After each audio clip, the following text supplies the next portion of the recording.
Hello students, आज हम देखने वाले कुछ रूल्स जिसमें से पहला है ब्रेड्स रूल। ठीक है, ब्रेड्स रूल होता क्या है उसको समझने के लिए पहले मैं बात करता हूँ कि यहाँ पर मैंने एक बार पहले भी नाम लिया है बाई साइक्लो कंपाउंड। ठीक है, बाई साइक्लो कंपाउंड का क्या मतलब है कि दो साइक्लिक कंपाउंड दो कॉमन कार्बन एटम से जब कनेक्टेड होते तो ऐसे कंपाउंड को हम क्या बोलते हैं, बाई साइक्लो कंपाउंड बोलते हैं। एग्जाम्पल के लिए मिनिमम जो साइक्लिक रिंग हो सकती है वो कितने रिंग की होगी, 3 मेंबर की। ठीक है, तो मैंने यहाँ पे बोला ये 1, 2 और 3 मेंबर साइक्लिक रिंग है। मिनिमम इससे छोटी नहीं हो सकती, 2 कार्बन एटम तो मिलकर रिंग नहीं बनाएंगे, तो मिनिमम है 3। मैंने बोला कि ऐसे अगर मैंने 2 रिंग ले ली, ये दोनों रिंग दो कार्बन एटम से कनेक्टेड है, 2 कॉमन कार्बन एटम से कनेक्टेड है ये दोनों रिंग, तो उस कंपाउंड को हम क्या बोलते हैं, बाईसाइक्लो। तो यहाँ पर अगर मैं इसको कनेक्ट करूंगा तो इस वाले एटम को इससे कनेक्ट करना पड़ेगा और इस वाले एटम को इससे कनेक्टेड करना पड़ेगा। तो क्या ऐसे कनेक्ट कर दे? नहीं, वो कॉमन कनेक्टेड होना चाहिए। तो कॉमन कनेक्टेड शो करने के लिए, ठीक है, मैंने क्या करा, इसी के पैरेलल इस तरीके से बना दिया, तो ये बाईसाइक्लो कंपाउंड हो गया। अब बाईसाइक्लो कंपाउंड में ये जो पोजीशन है, जिन कॉमन कार्बन से ये कनेक्टेड है, ठीक है, इनको बोलते हम ब्रिज हेड कार्बन। ठीक है, ब्रिज मतलब आपको पता है ये पुल, तो ये पुल वाला 2 साइकिल को कनेक्ट करने का पुल का काम कर रहा है, तो ये होता है, इनको बोला था ब्रिज हेड कार्बन। तो क्या सिर्फ एक ही ब्रिज हेड कार्बन है? नहीं, ये नीचे वाला और ये दोनों जो पोजीशन है, दोनों जो कार्बन एटम है, इन दोनों को हम क्या बोलते हैं, ब्रिज हेड कार्बन बोलते हैं। ठीक है, तो ये सबसे छोटा मैं बोल सकता हूँ बाईसाइक्लो कंपाउंड है, और इसका नाम रखना, इसको बोलते हैं हम ब्रिज हेड कार्बन। इसकी अभी हमें जरूरत पड़ेगी। अगर मैं बनाना चाहूँ 4 मेंबर, तो देखना इस तरीके से कुछ बनेगा 4 मेंबर। ये वाला कॉमन कौन सा, एक तो ये और एक ये दोनों कार्बन एटम कैसे होंगे, ब्रिज हेड कार्बन होंगे। ठीक है, फिर अगर मैं बात करूं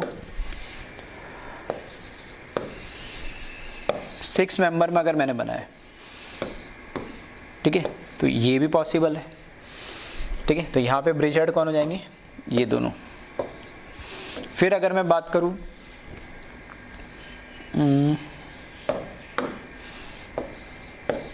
इस तरीके से भी, अब ये जो बीच में रिंग आ रही है, जो कॉमन कार्बन एटम है, ये तो ठीक है, लेकिन जरूरी नहीं है कि बीच में कोई कार्बन एटम नहीं आ सकता है। बिल्कुल कार्बन एटम आ सकता है, जैसे कि इसमें आया।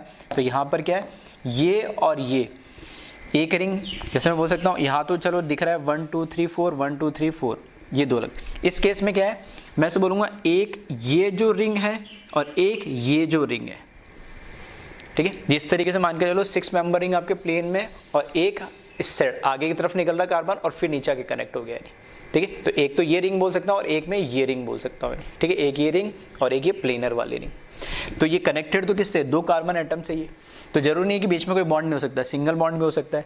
और एक और एग्जाम्पल अगर मैं लिखूँ इसका, तो ये भी पॉसिबल है कि इस तरीके से भी हो सकता है कि यहाँ पे एक की जगह कितने 2 कार्बन एटम आ जाए। तो कितने भी आ सकते हैं, वो कोई उसमें लिमिटेशन नहीं है। ठीक है, ये सब जो रेड मार्क करे ये सारे क्या, ब्रिज हेड पोजीशन से ब्रिज हेड कार्बन बोलते हैं, जिससे वो 2 रिंग या 2 साइक्लिक कंपाउंड आपस में क्या होते हैं, कनेक्टेड होते हैं। ठीक है, तो इनको हम बोलते हैं बाईसाइक्लो कंपाउंड, और ये पोजीशन को नाम ध्यान रखना, ब्रिज हेड कार्बन या ब्रिज हेड पोजीशन भी इनको बोला जाता है।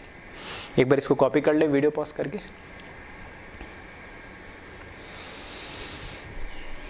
ठीक है, अब हम बढ़ते हैं आगे।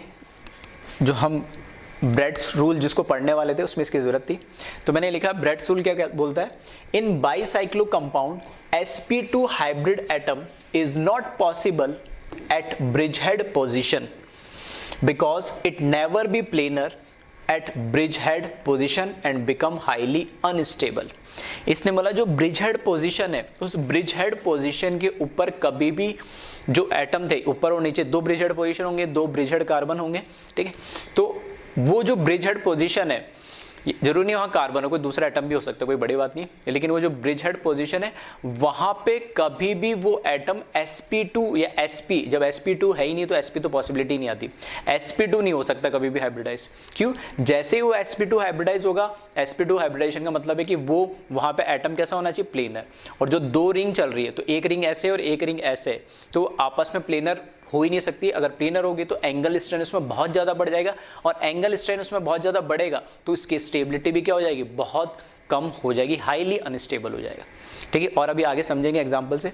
तो अभी मैंने बोला कि ब्रिज हेड पोजीशन पे कभी भी हाइब्रिडाइजेशन sp2 नहीं हो सकता, क्योंकि sp2 होते ही उस एटम का क्या हो जाएगा, शेप कैसा हो जाएगा, प्लेनर हो जाएगा ज्योमेट्री, और ज्योमेट्री जैसे प्लेनर होगी तो वो हाईली कैसा हो जाएगा, unstable due to angle strain.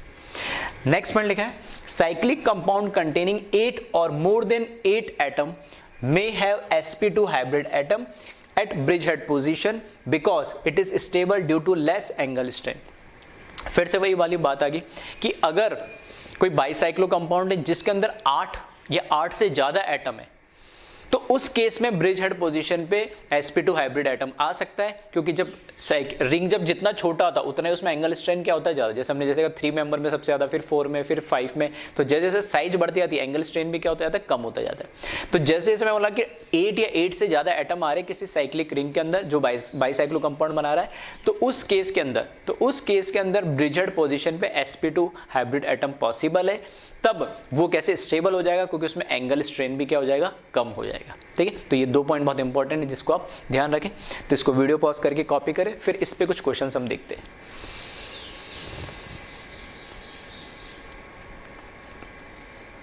ठीक है, इसको बोला जाता है ब्रेड्स रूल। अब देखिए इसमें क्वेश्चंस की हम बात करें तो यहां मैंने लिखा which of the following compound में एग्जिस्ट। तो यहां बात हो रही पॉसिबिलिटी की कि कौन एग्जिस्ट करेगा या नहीं करेगा। तो पहला मैं क्वेश्चन देखूं तो ये मेरी यहां पर ब्रिज हेड पोजीशन है, ये ब्रिज हेड एटम है, या ब्रिज हेड इस केस में बोल सकता हूं कार्बन। अब यहां पर ये जो हमने मार्क करा ब्रिज हेड पोजीशन है, ये इसका हाइब्रिडेशन चेक करूं तो कैसा हो जाएगा, कार्बोकेटाइन है तो sp2, और ये कैसा है sp3। तो sp3 में तो कोई दिक्कत नहीं, क्योंकि sp3 तो कैसा होता है, खुद नॉन प्लेनर होता है, 109 डिग्री का एंगल होता है उसमें। लेकिन sp2 तो खुद कैसा हो जाता है, प्लेनर हो जाता है। प्लेनर हो जाता है तो फिर ये रिंग प्लेन में, और ये देख सकते हो एक रिंग ऐसे है, और अगर मैं बोलूँ ये जो आपको दिख रहा है ये वाली जो 6 मेंबर रिंग, ये इस तरीके से, और इसका आगे दूसरी रिंग ऐसे, यानी ये ऐसे नजर आएगी 3D में आप देखोगे। ठीक है, इस तरीके से ये रिंग है, यानी तो ये रिंग अगर प्लेन, अगर मैं बोलूंगा ये वाला जो एटम है, ये वाला एटम अगर sp2 प्लेनर हो जाएगा, sp2 प्लेनर हो जाएगा, तो इस रिंग को बिल्कुल एकदम क्या स्ट्रेट होना पड़ेगा, जो कि पॉसिबल ही नहीं है। क्यों पॉसिबल नहीं है, क्योंकि इस रिंग को स्ट्रेट होने के लिए ये एटम तो sp3, ये भी sp3, ये भी sp3, तो एक लाइन में आना पड़ेगा, जो कि बिल्कुल पॉसिबिलिटी है नहीं। इसलिए यहाँ पर ये ब्रिज हेड पोजीशन पे जो कार्बोकेटाइन बना है वो ब्रिज हेड पोजीशन पे आ गया, तो हमने रूल बना दिया ब्रेड्स ने कि ब्रिज हेड पोजीशन पे sp2 कार्बन एटम पॉसिबल नहीं, हाईली अनस्टेबल होगा, तो ये मॉलिक्यूल एग्जिस्ट नहीं करेगा। ठीक है, तो अगर मैं बोलूँ ये कार्बोकेटाइन क्या बनेगा, तो बिल्कुल पॉसिबल नहीं है। ऐसा कार्बोकेटाइन अगर किसी रिएक्शन बन रहा होगा तो हम कभी नहीं बनाएंगे, क्योंकि हाईली अनस्टेबल होगा। ठीक है, सेकंड देखिए, फिर से अगर मैं यहाँ पे बात करूँ तो ये ब्रिज हेड पोजीशन है, ये भी ब्रिज हेड पोजीशन है। फिर से इसमें बोलूँ मैं, ये तो हो गया sp3, तो कोई दिक्कत नहीं है। यहाँ से इसकी बात करूँ तो ये फिर से क्या हो गया, sp2 जैसे हुआ ये कैसा हो जाएगा, हाईली अनस्टेबल हो जाएगा ब्रिज हेड पोजीशन पे, और ये मॉलिक्यूल भी एग्जिस्ट नहीं करेगा। थर्ड एग्जाम्पल देखें, एक बार टाइम ले, वीडियो पॉज करें और सोचे क्या ये एग्जिस्ट करेगा या नहीं करेगा। तो फिर से अगर मैं देखूं यहाँ पर, तो ब्रिज हेड पोजीशन एक ये रिंग है, एक ये रिंग है, इन दोनों को ज्वाइन कौन से कर रही है, ये 2 कार्बन एटम। ठीक है, जैसे इसमें एक ये रिंग थी, एक ऊपर रिंग थी, उन दोनों को ज्वाइन ये कर रहा था, ऐसे ये रिंग थी, इसको ज्वाइन कर रहा था ये। तो यहाँ पे जो ज्वाइन कर रहे हैं वो तो हो गया हमारे ब्रिज हेड पोजीशन या ब्रिज हेड कार्बन। फिर से अगर मैं यहाँ पे बात करूँ तो ये तो कैसा हो गया sp2, और ये कैसा हो गया हमारे पास sp3। ठीक है, sp2 और sp3 हो गया, तो क्या ये मॉलिक्यूल एग्जिस्ट करेगा नहीं करेगा। तो ब्रिज हेड पोजीशन आ गई सर, आपने बोला अभी नहीं करेगा, बिल्कुल नहीं करेगा, लेकिन इस केस में कर जाएगा, ये मॉलिक्यूल एग्जिस्ट करेगा, कार्बोकेटाइन स्टेबल होगा, पॉसिबल है। क्यों पॉसिबल है, क्योंकि जो सेकंड पॉइंट मैंने लिखा है वो यही लिखा है कि अगर किसी साइक्लिक रिंग के अंदर 10 ठीक है, साइक्लिक रिंग के अंदर क्या 8 या 8 से ज़्यादा एटम आ रहे तब वहाँ पे ब्रिजहेड पोजीशन भी स्टेबल है। तो कैसे काउंट करा? तो काउंट अगर मैं ऊपर वाले से कंपेयर करके बताऊँ, ठीक है, तो काउंटिंग चलो यहाँ से देखते हैं अपन पहले इसको कैसे काउंट। ये पूरा एक ये हमारी साइक्लिक रिंग है, तो 1 2 3 4 5 6 मैक्सिमम रिंग यही पॉसिबल है। चलो इसको नहीं लेते, तो 1 2 3 4 5 6 तो ये पॉसिबल है। तो मैक्सिमम बड़ी रिंग कितनी हो सकती है? यही हो सकती है। तो दोनों साइड से काउंट करोगे तो 6 ही आएगा। इसमें काउंट कर ले 1 2 3 4 या 1 2 3 4 मैक्सिमम रिंग क्या आ जाएगी? यही आएगी।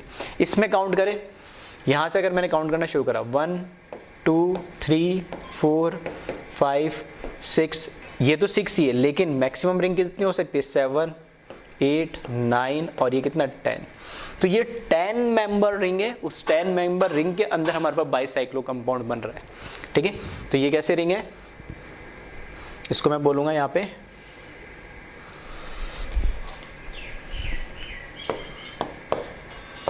टेन मेंबर्ड साइक्लिक रिंग है ये। और 10 मेंबर साइक्लिक रिंग है तो उसमें ब्रिजहेड पोजीशन पे कार्बोकेटाइन स्टेबल होता है, क्योंकि जैसे ये रिंग बड़ी होने लगेगी तो इसमें एंगल स्ट्रेंथ कम होने लगेगा।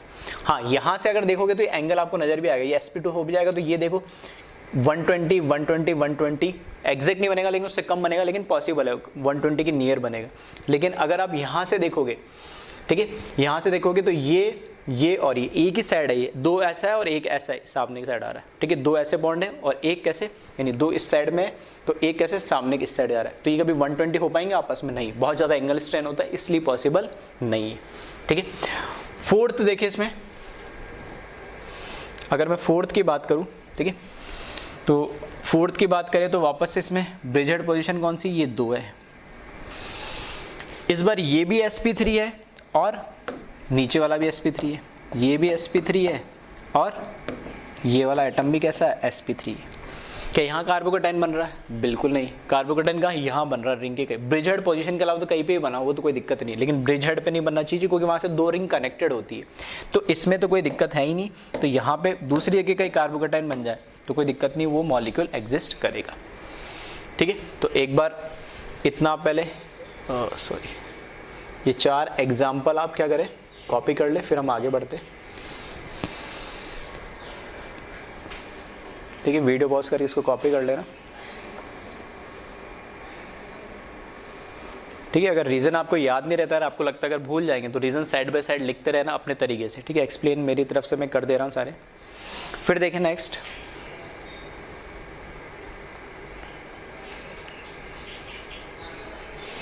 ठीक है, फिर से फिफ्थ में देखें तो अब ये दिखने में थोड़ा अजीब लग रहा है, ऐसे ही बनाया, ये तो सही है, ये डैश डैश डैश डैश क्यों बनाया?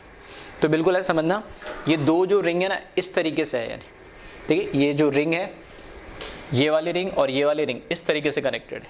ठीक है, इस तरीके से कनेक्टेड है और इसका जैसे यहाँ से आपको देखोगे तो ऊपर वाला एटम और नीचे वाला एटम से एक आगे और दोनों नीचे जाके मिल रहे हैं। ठीक है, मतलब इन दोनों से आगे एक और रिंग ऐसे कनेक्टेड है, यानी ठीक है, तो टोटल ऐसे आपको नजर आएगी 3 रिंग इस तरीके से कनेक्टेड है। ठीक है, तो एक इधर से 2 और ऊपर वाली 3। तो इसको दिखाने में अगर मैं इसको लाइन खींच देता तो आपको ऐसा लगता पूरी स्ट्रेट लाइन, पूरी लाइन डैश नहीं खींचता तो यहाँ पे भी कनेक्टेड लगता है, यहाँ पे कनेक्टेड लगता। तो ये बताने के लिए कि ये 2 रिंग ऐसे है, ये मतलब ऐसे ट्विस्टेड है और ऊपर की तरफ आ रहा है। इसको सिंप्लीफाई वे में बना सकते हैं एक्चुअल में। ठीक है, इसको अगर ध्यान से अगर आप देखोगे तो 1 2 3 4 5 6, तो मैंने क्या करा, 6 मेंबर रिंग बना दी। ठीक है, और इसमें जैसे आप नंबरिंग दे दो, इसमें यहाँ से मैंने बोला 1 2 3 4 5 और ये 6, तो 1 और 4 से कनेक्टेड है, तो 1 2 3 4 5 और 6, 1 और 4 से कनेक्टेड है। कौन कनेक्टेड है? ये, और इसके बीच में एक एटम आ रहा है तो ये आ रहा है और यहाँ पे कार्बोकेटाइन। ऐसा अगर सिंपल बनाया अगर मैं प्लेन में तो इस तरीके से मुझे नजर आएगा, इधर है। अब ये कोई ब्रिजहेड पोजीशन है क्या? ये ब्रिजहेड पोजीशन तो नहीं है। ब्रिजहेड पोजीशन तो ये है या ये है, जो इसमें यहाँ पे और यहाँ पे नजर आएगी।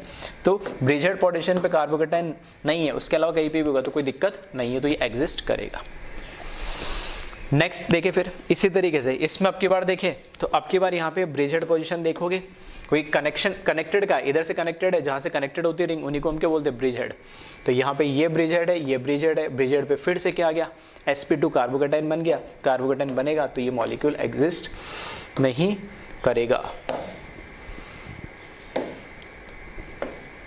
ठीक है, तो फिफ्थ एग्जिस्ट कर रहा है, सिक्स का नहीं कर रहा, क्यों? क्योंकि सिक्स के अंदर ये ब्रिज हेड पोजिशन पे, ठीक है, ब्रिज हेड पोजिशन पे यहाँ पे कार्बोकेटाइन बन रहा है, जबकि फिफ्थ में ब्रिज हेड पे नहीं बन रहा, वो ऊपर वाले कार्बन पे या बीच में जो कनेक्टेड है उसके साथ बन रहा है।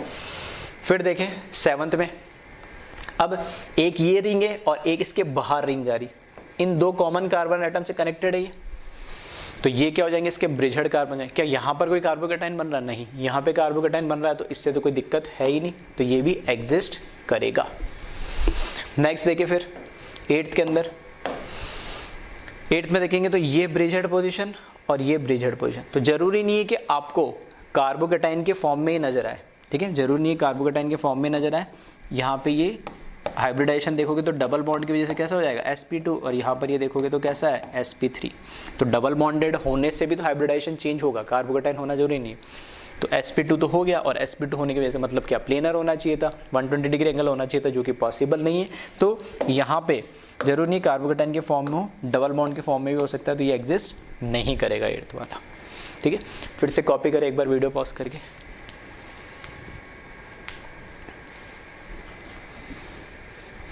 फिर देखते कुछ और एग्जांपल इसमें, ठीक है, एक नाइन्थ वन और देख लेते हैं।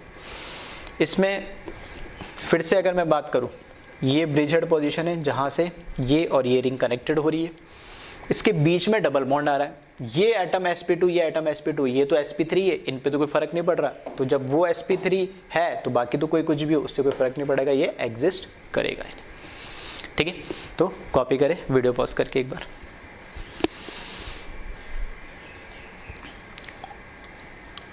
ठीक है, तो ब्रेड्स रूल क्या बोलता है, ब्रेड्स रूल हमें ये बोलता है कि बाईसाइक्लो कंपाउंड में ब्रिज हेड पोजीशन पे कभी भी sp2 कार्बन, इसलिए sp2 लिखा मैंने, कार्बोकेटाइन नहीं लिखा, वो डबल बॉन्ड के फॉर्म में भी हो सकता है और कार्बोकेटाइन के फॉर्म में भी हो सकता है। तो sp2 ब्रिज हेड पे पॉसिबल नहीं, अगर होगा तो वो ऐसे रिंग के अंदर होगा जिसमें टोटल जो बड़ी वाली रिंग है उसके अंदर 8 या 8 से ज़्यादा एटम्स होंगे पूरी सी रिंग के अंदर। ठीक है, और उसके अलावा कहीं कार्बोकेटाइन आ रहा है ब्रिज हेड पोजीशन के अलावा तो कोई दिक्कत नहीं, वो बिल्कुल पॉसिबल है। ठीक है, चलो फिर आगे बढ़ते हैं। हम एक टॉपिक है छोटा सा जिसका नाम है डांसिंग रेजोनेंस और सिग्मा बॉन्ड रेजोनेंस भी बोला जाता है। अब ये डांसिंग रेजोनेंस और सिग्मा बॉन्ड रेजोनेंस क्या है, तो एंगल स्ट्रेन की पीछे भी क्लास में हम बात कर चुके हैं। यहाँ पे 3 मेंबर साइक्लिक रिंग है, 3 मेंबर साइक्लिक रिंग के ऊपर ये एक मैं बोल सकता हूँ CH3 था, उसमें से एक H निकल गया, तो यहाँ पे कार्बोकेटाइन बन गया। तो 3 मेंबर साइक्लिक रिंग और एक कार्बोकेटाइन। पहली बात तो ये जो 3 मेंबर साइक्लिक रिंग है इसमें एंगल स्ट्रेन बहुत ज़्यादा होता है, हमने बात करा था ऑलमोस्ट कितना, क्योंकि ये sp3 हाइब्रिडाइज होते हैं हर एक एटम, तो कितना होना चाहिए 109 डिग्री 28 मिनट्स, लेकिन हमें पता है इसमें ट्राइंगल में कितना होगा 60 डिग्री, तो 109 में से 60 माइनस करोगे तो ऑलमोस्ट 49 डिग्री या 50 डिग्री का एंगल स्ट्रेन है, ऑलमोस्ट हमने आधा कर दिया। तो एंगल स्ट्रेन इतना ज़्यादा है कि बॉन्ड जो है ना, सिग्मा बॉन्ड है, ये बहुत वीक से हो जाते हैं या टूटने को है बिल्कुल, कि बस हमें यहाँ से आज़ादी मिल जाए। क्यों? क्योंकि इतना टाइटली उनको क्या करा हमने, कंप्रेस करके 109 जो होना चाहिए था उसको हमने दबा के कितना कर दिया, पूरा 60 डिग्री कर दिया, मतलब ऑलमोस्ट 50 डिग्री हमने उसको क्या कर दिया, एंगल स्ट्रेन बढ़ा दिया उसमें। इस वजह से ये जो सिग्मा बॉन्ड है ये साइक्लिक रिंग भी अनस्टेबल होगी। ऊपर से इसके बाहर एक हमने क्या लगा दिया, कार्बोकेटाइन, जो कि इलेक्ट्रॉन डेफिशिएंट है, और कोई भी आयन पॉजिटिव हो नेगेटिव हो स्टेबल तो होगा नहीं। तो दोनों तरीके से इसकी हाईली जो स्टेबिलिटी होती है बहुत कम हो जाती है, हाईली अनस्टेबल हो जाता है। अब ये क्या करें, ये इस प्रॉब्लम को खत्म करने के लिए ये क्या करता है कि एक तो बोला कि यार ये जो सिग्मा बॉन्ड मेरे साथ बने हुए, इस जो सिग्मा बॉन्ड कनेक्टेड है, ये सिग्मा बॉन्ड वैसे मैं इससे खुश नहीं हूँ, सिग्मा बॉन्ड तोड़ना चाह रहा हूँ। क्यों? क्योंकि जैसे बॉन्ड तोड़ देगा ये, अगर कोई सा भी एक बॉन्ड तोड़ दे तो इनका हाइब्रिडाइजेशन, ये जो एंगल स्ट्रेन है 60 डिग्री का, वो क्या हो जाएगा, कम हो जाएगा। तो इसको एंगल स्ट्रेन को कम करने के लिए बोलते हैं कि मेरे पास भी प्रॉब्लम है कि मेरे को इलेक्ट्रॉन चाहिए, यहाँ पे मैं बॉन्डेड हूँ तो भी खुश नहीं है, तो इससे अच्छा मैं बॉन्डेड ही हो जाऊँ और तुम बॉन्ड भी तोड़ लो। तो यहाँ पे जो सिग्मा बॉन्ड है, ठीक है, सिग्मा बॉन्ड है, ये सिग्मा बॉन्ड इस पाई में कन्वर्ट हो जाता है। और इसको भी काउंट हम कैसे करेंगे, इसको भी काउंट हम ऐसे ही करते हैं 1 2 3 से, जहां पे कार्बोकेटाइन है 1, ठीक है, जहां पे कार्बोकेटाइन है जहाँ पे कार्बोकेटाइन है इसको मैंने नंबर दिया 1, ये हो जाएगा 2 और ये हो जाएगा 3, जैसे कॉन्जुगेटेड सिस्टम में हम बात करते थे। तो 2, 3 के बीच में जो सिग्मा बॉन्ड है वो 1, 2 पे चला जाता है और 1 पे जो कार्बोकेटाइन है वो 3 पे चला जाता है। ये कोई कॉन्जुगेटेड सिस्टम नहीं है, पहले से मैं बता रहा हूँ, ये स्पेशल केस है, इसलिए हम इसको अलग से पढ़ रहे हैं, डांसिंग रेजोनेंस या सिग्मा बॉन्ड रेजोनेंस के नाम से। ये कंडीशन, ठीक है, पहले क्या होता है फिर मैं बात करता हूँ आगे। तो इसमें क्या होता है 1, 2 के बीच में पाई बॉन्ड आ जाएगा, ये सिग्मा इस पाई में कन्वर्ट हो जाता है, ये जो शेयर्ड पेयर ऑफ इलेक्ट्रॉन यहाँ आ जाएंगे और जो 1 पे कार्बोकेटाइन वो इस पे चला जाएगा, ठीक है। ऐसा भी हम बोल सकते हैं कि इसके पास यहाँ पे इसमें देखिए तो कितने इलेक्ट्रॉन होंगे, 2 इलेक्ट्रॉन होंगे इसके अंदर, ठीक है। इसके अंदर कितने इलेक्ट्रॉन होंगे, 2 इलेक्ट्रॉन होंगे। इस बॉन्ड के अंदर कितने होंगे, 2 इलेक्ट्रॉन होंगे। यहाँ पर कार्बन और कार्बन इसके बीच में भी कितने, 2 इलेक्ट्रॉन है। तो जब कार्बोकेटाइन यहाँ आएगा तो ये जो दोनों शेयर पेयर ऑफ जो इलेक्ट्रॉन है पूरे के पूरे कहाँ, यहाँ चले जाएंगे, तभी तो पाई बॉन्ड बनाने के लिए 2 इलेक्ट्रॉन चाहिए। तो ना तो इसके पास इलेक्ट्रॉन है ना इसके पास इलेक्ट्रॉन, हाँ इस वाले के पास इलेक्ट्रॉन है लेकिन वो शेयर्ड है इधर, और इसका जो इलेक्ट्रॉन है वो पूरा ये मतलब मैं बोल सकता हूँ बॉन्डेड जो है, सिग्मा बॉन्डेड पेयर है, ये पूरा का पूरा पाई में कन्वर्ट हो जाता है। तो इसको तो क्या कर देगा, न्यूट्रलाइज, लेकिन यहाँ पर एक इलेक्ट्रॉन इसकी कमी हो जाएगी फॉर्मल चार्ज के लिए 3 पे, तो यहाँ पर क्या आ जाएगा, पॉजिटिव चार्ज आ जाएगा, ठीक है। तो इसमें जब इसका हम रेजोनेटिंग स्ट्रक्चर बनाएंगे, ठीक है, रेजोनेटिंग स्ट्रक्चर बनाएंगे यहाँ पे, तो ये और ये बॉन्ड तो एज इट इज है, जहाँ पे कार्बोकेटाइन था वहाँ तो क्या है, डबल बॉन्ड, पाई में कन्वर्ट हो गया और 3 पे कैसे आ जाएगा, कार्बोकेटाइन बन जाएगा। अब इस फॉर्म में क्यों गया, इस फॉर्म में जाने का मतलब ये कि जैसे ही ये बॉन्ड टूटा तो जो एंगल स्ट्रेंथ था, अब ये मैंने दिखाने के लिए ऐसे दिखा दिया बस इसको फर्क दिखाने के लिए, लेकिन ये तो कैसे भी अब मूव कर सकता है, अब तो कोई बाउंडेशन नहीं है। तो ये जो एंगल स्ट्रेंथ है इस cyclic member 3 member cyclic ring के अंदर वो पूरा एकदम तो हो गया गायब। भाई कार्बोकेटाइन तो पहले भी था, कार्बोकेटाइन तो अभी भी है, लेकिन 2 काम हुआ है, एक तो क्या हुआ, एंगल स्ट्रेंथ कम हो गया, और जो दूसरा कार्बोकेटाइन था उसको स्टेबिलिटी मिल गई। हाँ अगर मैं ओवरऑल बात करूं तो कार्बोकेटाइन पहले भी था अभी भी था, ठीक है, लेकिन यहां पर एंगल स्ट्रेंथ जो रिंग का था वो क्या हो गया, कम हो गया। जैसे एंगल स्ट्रेंथ कम हुआ तो इसके रेस्पेक्ट में इस स्ट्रक्चर की क्या हो जाएगी, स्टेबिलिटी बढ़ जाएगी। अब क्या ये जरूरी है कि इसी साइड से करें, बिल्कुल नहीं, ये दोनों साइड से कर सकता है। अगर मैं इधर से इस साइड से कंपेयर करूं, अगर मैं इसको बोलता हूं 1, 2 और 3, तो सेम काम यहाँ पर भी हो जाएगा। यहाँ पर क्या होगा, 2, 3 के बीच में जो बॉन्ड है वो इसमें किस में कन्वर्ट हो जाएगा, ये सिग्मा में, और जो कार्बोकेटाइन 1 है वो किस पे आ जाएगा, 3 पे आ जाएगा। अगर ये इस साइड से डांसिंग रेजोनेंस करता है, ठीक है, तो ये स्ट्रक्चर मुझे कार्बोकेटाइन इधर आ जाएगा और ये पाई बॉन्ड इधर बन जाएगा, बिल्कुल उसका रिवर्स। तो इसको पहले तो डांसिंग रेजोनेंस क्यों करते हैं, क्योंकि ये स्ट्रक्चर कभी इसमें कन्वर्ट होता है कभी इसमें कन्वर्ट होता है, तो ये इस तरीके से हमें लगेगा लेफ्ट राइट है तो डांस कर रहा हूँ, ठीक है, इधर उधर मूव कर रहा हूँ, तो बिल्कुल वैसा लगता है डांसिंग टाइप कर रहा है, इसलिए इसको एक कॉमन नाम दिया गया डांसिंग रेजोनेंस। लेकिन ये एक्चुअल में सिग्मा बॉन्ड रेजोनेंस इसको बोला जाता है, और फेमस नाम डांसिंग रेजोनेंस इसलिए यहाँ पे लिख दिया मैंने। सिग्मा बॉन्ड रेजोनेंस का मतलब क्या है कि सिग्मा, हमने बोला रेजोनेंस के अंदर कभी भी सिग्मा बॉन्ड ब्रेक नहीं होता है, ठीक है, मैंने जब भी बोला है कि लोन पेयर पाई में या पाई लोन पेयर में कन्वर्ट होता है, लेकिन कभी भी रेजोनेंस में सिग्मा बॉन्ड ब्रेक नहीं होता, इसलिए वहां नहीं पढ़ा इसको। ये स्पेशल केस है जिसको हम डांसिंग रेजोनेंस बोलते हैं, जिसके अंदर सिग्मा बॉन्ड ब्रेक होकर किसमें कन्वर्ट हो रहा है, पाई के अंदर कन्वर्ट हो रहा है, ठीक है, सिग्मा बॉन्ड ब्रेक होकर किसमें कन्वर्ट हो रहा है, पाई के अंदर, इसलिए हम इसको सिग्मा बॉन्ड रेजोनेंस भी बोलते हैं। ऐसा करने पर इस 3 मेंबर साइक्लिक रिंग के अंदर जो एंगल स्ट्रेन है, हाईली एंगल स्ट्रेन है, वो क्या हो जा रहा है, कम हो जा रहा है। इसलिए ये जो स्टेबिलिटी होती है इस तरह के कंपाउंड की बहुत ज़्यादा होती है। अगर मैं बोलूँ हर तरह के कार्बोकेटाइन को मैं कंपेयर करूँ तो सबसे ज़्यादा जो स्टेबल होता है वो ये वाला कार्बोकेटाइन होगा, जिसके अंदर डांसिंग रेजोनेंस होगा। अब बात आ रही है डांसिंग रेजोनेंस के लिए कंडीशन क्या है, तो क्या इसकी 3 की जगह 4 मेंबर रिंग लगा दूँ, 5 लगा दूँ, 6 लगा दूँ, 7 लगा दूँ, नहीं, एक ही कंडीशन है कि ये 3 मेंबर रिंग होने चाहिए और 3 मेंबर के जस्ट बाहर कार्बोकेटाइन होना चाहिए। फिर से ध्यान से सुन लेना, क्या कहीं कोई भी साइक्लिक रिंग लगा दूं, नहीं, सिर्फ 3 मेंबर साइक्लिक रिंग होना चाहिए और जस्ट साइकिल के बाहर ही कार्बोकेटाइन होना चाहिए। इससे एक छोड़ के कार्बोकेटाइन होगा तो डांसिंग रेजोनेंस नहीं होगा। 3 की जगह 4 या 5 या 6 मेंबर रिंग होगी तो भी डांसिंग रेजोनेंस नहीं होगा। स्पेशल केस है सिर्फ और सिर्फ, जिसको मैंने नाम, इसका नाम क्या है, ये साइक्लोप्रोपाइल, साइक्लिक है तो साइक्लोप्रोपाइल मिथाइल, ये कार्बोकेटाइन, इसका नाम है cyclopropyl methyl carbocation. Cyclopropyl cyclic है, 3 कार्बन है तो साइक्लोप्रोपाइल, और बाहर मीथेन पूरा नहीं है, कौन को कि कार्बोकेटाइन है तो क्या यूज करा उसके लिए मिथाइल, साइक्लोप्रोपाइल मिथाइल कार्बोकेटाइन है। सिर्फ और सिर्फ इसी के अंदर स्पेसिफिक कंपाउंड है, ये स्पेसिफिक आयन है जिसके अंदर डांसिंग रेजोनेंस होता है। आ रही मेरी बात समझ में, तो इसको ध्यान रखना। अब इससे रिलेटेड जो पॉइंट है ठीक है, जो मैंने समझा वही पॉइंट के फॉर्म में लिख दिया मैंने। तो पहले तो एक बार इसको आप कॉपी कर ले।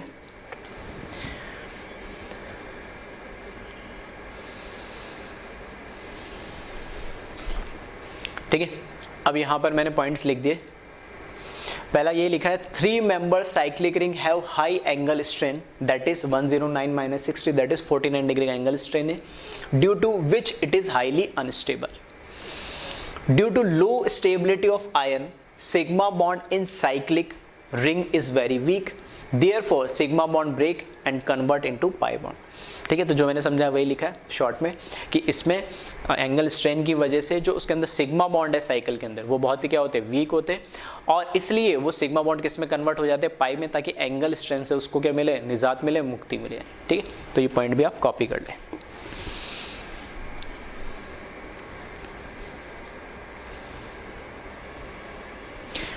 ठीक है, फिर हम आगे बढ़ते हैं इसमें।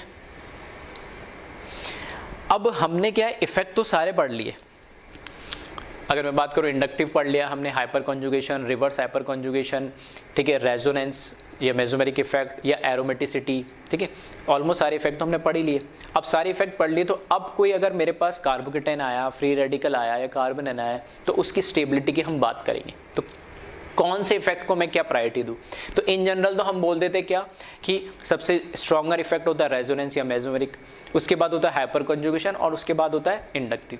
लेकिन हमें पता है सबके अंदर प्लस माइनस होता है, एक डोनेटिंग भी होता है, एक विथड्रॉइंग भी होता है। जैसे प्लस आर होता है वैसे माइनस आर भी होता है, जैसे प्लस एच होता है वैसे माइनस एच भी होता है, और जैसे प्लस आई होता है वैसे माइनस आई भी होता है। उसके अलावा एरोमेटिसिटी अलग आ जाता है। फिर अभी हमने डांसिंग रेजोनेंस अलग पढ़ लिया। तो कैसे किसके अकॉर्डिंग प्रायोरिटी दे दो, मैंने एग्जैक्ट सीक्वेंस लिख दी ताकि कंफ्यूजन ना रहे, कभी क्वेश्चंस करते समय कंफ्यूजन आए तो इस चीज़ को आप फॉलो करें। फिर भी मैं समझा देता हूँ इस सीक्वेंस को मैंने ऐसे क्यों रखा।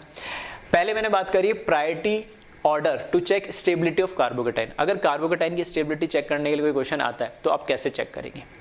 तो हमें पता है कार्बोकेटाइन खुद कैसा है, इलेक्ट्रॉन डेफिशिएंट है। तो इलेक्ट्रॉन डेफिशिएंट है, कार्बोकेटाइन है, पॉजिटिव चार्ज है, तो वो चार्ज अपना क्या करना चाहेगा, कम करना चाहेगा स्टेबिलिटी के लिए। तो चार्ज कम करने के लिए उसके पास ऐसे ग्रुप होने चाहिए जो उसको इलेक्ट्रॉन डोनेट करे, या फिर दूसरी पॉसिबिलिटी जो उसके ऊपर चार्ज एक जगह रुका हुआ उस चार्ज को डीलोकलाइज करता रहे रेजोनेंस के थ्रू, या चार्ज को मूव करता रहे ताकि वो क्या हो, उसकी स्टेबिलिटी बढ़ती रहे, और जो स्टेबिलिटी जो कम थी एक जगह चार्ज इकट्ठा होने से वो क्या होते रहे, कम होती रहे। तो या तो इलेक्ट्रॉन डोनेटिंग ग्रुप हो तो ज़्यादा अच्छा है इसके लिए, या फिर उस चार्ज को डीलोकलाइज करते रहे तो वो ज़्यादा अच्छा है। तो अब यहाँ पर कैसे चेक करेंगे हम?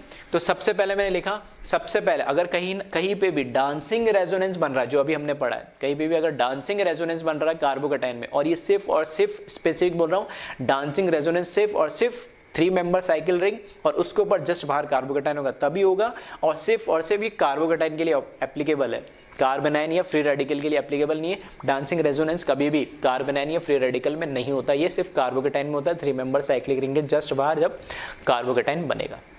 ठीक है, तो सबसे हाईली स्टेबल होता है क्या, कार्बोकेटाइन, वो जहां डांसिंग रेजोनेंस हो रहा है। ठीक है, फिर उसके बाद आता है पार्ट ऑफ एरोमेटिक सिस्टम।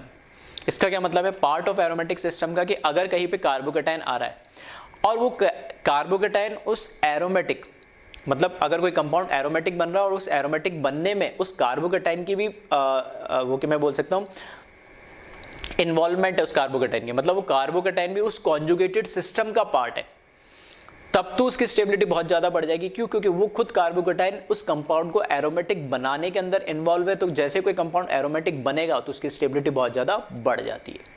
लेकिन अगर कोई कंपाउंड के अंदर एरोमेटिक तो है वो कंपाउंड, लेकिन उस कार्बोकेटाइन का कोई रोल नहीं है, वो इन्वॉल्व ही नहीं हो रहा उस कॉन्जुगेटेड सिस्टम में, तब फिर वो पार्ट ऑफ एरोमेटिक सिस्टम नहीं कहलाएगा।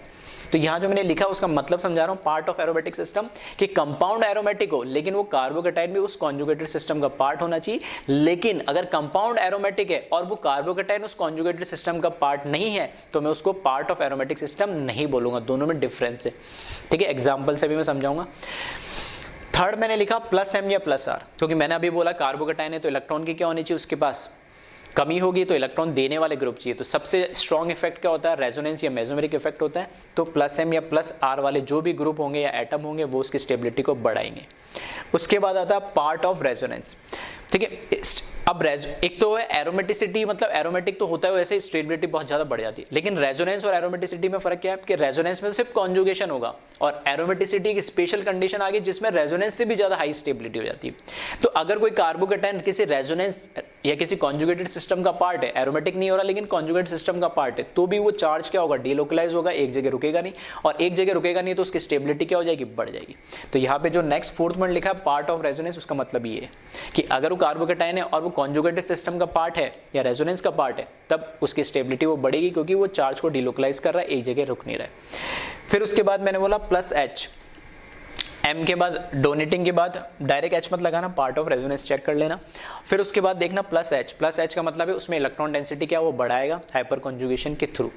प्लस आई मतलब सिग्मा बॉन्ड के थ्रू, वीक इफेक्ट है लेकिन कहीं ना कहीं थ्रू सिग्मा बॉन्ड कुछ ना कुछ पार्शियली उसमें क्या कर रहा है, इलेक्ट्रॉन डेंसिटी को बढ़ाएगा। देन फिर आता है हाइब्रिडाइजेशन। हाइब्रिडाइजेशन का मतलब क्या है, अगर हमें ऐसे कंपैरिजन आ जाए कि अलग अलग कार्बन का हाइब्रिडाइजेशन है, उस पे कार्बोकेटाइन है, अगर मैंने बोला sp पे कार्बोकेटाइन है, sp2 पे कार्बोकेटाइन बन रहा है और sp3 पे कार्बोकेटाइन बन रहा है, तो मुझे पता है हाइब्रिडाइजेशन जिसका जितना ज्यादा होता है उसकी इलेक्ट्रोनेगेटिविटी क्या होती है, उतनी बढ़ जाती है। तो हाईली इलेक्ट्रोनेगेटिव एटम पे पॉजिटिव चार्ज क्या स्टेबल होगा, बिल्कुल नहीं।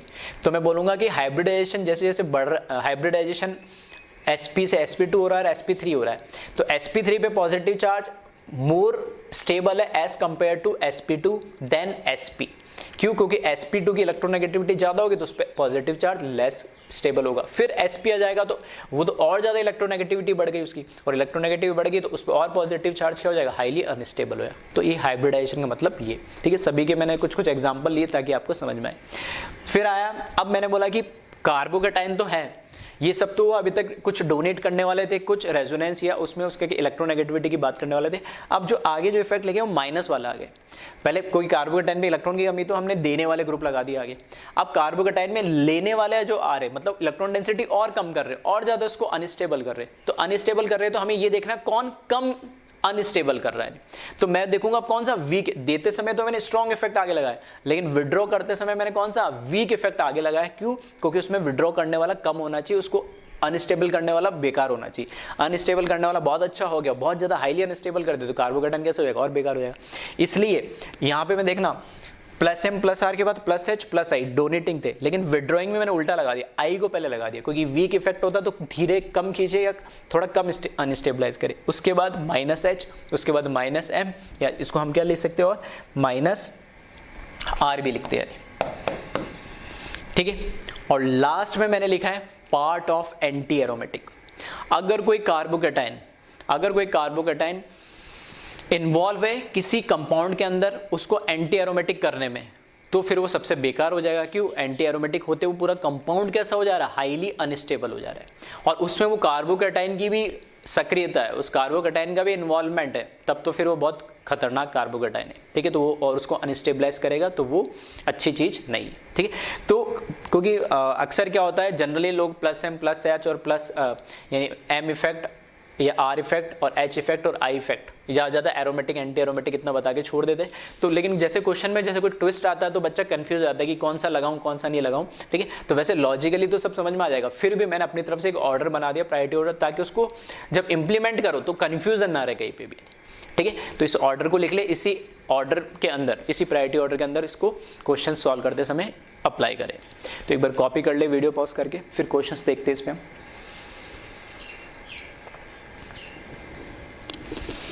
चलो क्वेश्चन लिखा है कंपेयर स्टेबिलिटी ऑफ कार्बोकेटाइन, ठीक है। कार्बोकेटाइन की स्टेबिलिटी हमें क्या करनी, कंपेयर करनी। पहला मैंने दिया ये कार्बोकेटाइन, दूसरा कार्बोकेटाइन, तीसरा कार्बोकेटाइन।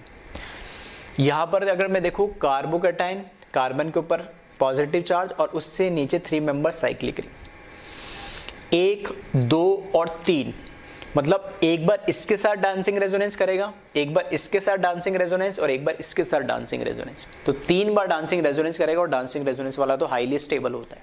यहाँ पे देखेंगे तो यहाँ पे 2 रिंग लगी हुई, एक एच लगा है, तो एच से तो कुछ इफेक्ट नहीं होता है, तो 2 रिंग लगी है तो 2 बार क्या करेगा, डांसिंग रेजोनेंस करेगा।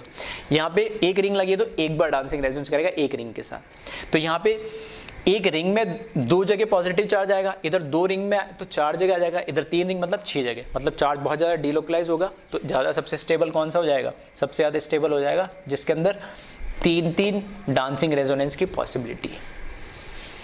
ठीक है, तो यहां पर क्या होगा, सभी के अंदर डांसिंग रेजोनेंस हो रहा है।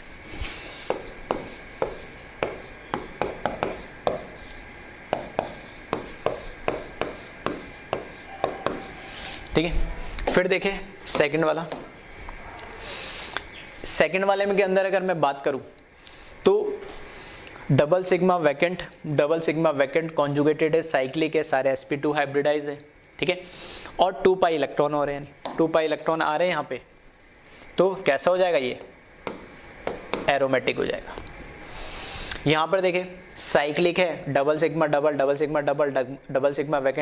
वैकेंट कॉन्जुगेटेड सिस्टम है, साइक्लिक है, sp2 हाइब्रिडाइज है, और कितना आ रहे हैं, 6 पाई इलेक्ट्रॉन आ रहे हैं। तो ये भी कैसा हो गया, एरोमेटिक हो गया। अब कैसे कंपेयर करें, दो एरोमेटिक कंपाउंड एक साथ आ गए, तो हमने बोला एरोमेटिक होंगे तो ज़्यादा स्टेबल होंगे। अब हम ये देखेंगे कि दोनों एरोमेटिक के अंदर ये पॉजिटिव चार्ज जो है वो कितनी जगह डीलोकलाइज्ड हो रहा है। तो इसमें ऐसा मैं बोल सकता हूँ कितने नंबर ऑफ एटम, जैसे हम स्टेबिलिटी ऑफ RS चेक करते थे, बिल्कुल वैसे चेक कर सकते हैं कि कितने नंबर ऑफ कार्बन एटम इस कॉन्जुगेटेड सिस्टम का पार्ट है।